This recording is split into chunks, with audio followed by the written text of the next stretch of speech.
ప్రభుత్వంలో భాగస్వామ్యంలో ఉన్న కార్యకర్తలు కానీ, మా సహచర ఎమ్మెల్యేలు కానీ, మీరు వ్యక్తిగతంగా ఏ తప్పులు చేసినా అది ప్రభుత్వం మీద పడుతుంది. అలాంటి తప్పులు జరగకుండా చూసుకోండి.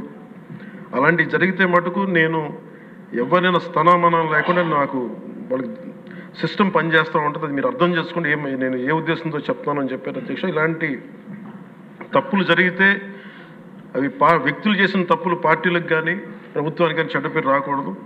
దాన్ని ఎలా హ్యాండిల్ చేసుకోవాలో జనసేన పార్టీ తరపు నుంచి నేను మా వాళ్ళందరికీ కూడా ఒకటే తెలియజేశాను. మీరు వ్యక్తిగతంగా కనుక ఏదన్నా చేసి అది కూటమి ప్రభుత్వానికి ఇబ్బంది కలిగితే నేను వారిని వదులుకోవడానికి సిద్ధంగా ఉన్నానని చెప్పి చాలా స్పష్టంగా తెలియజేశాను అధ్యక్ష. అది మీరు ఇసుక విధానాల్లో కానీ, మైనింగ్ విధానాల్లో కానీ ఏ రకంగానా సరే గత ప్రభుత్వం చేసింది కదా మేము కూడా చేస్తామని ఎవరన్నా నాకు జనసేన పార్టీ తరపు నుంచి ఎవరన్నా సరే ఉంటే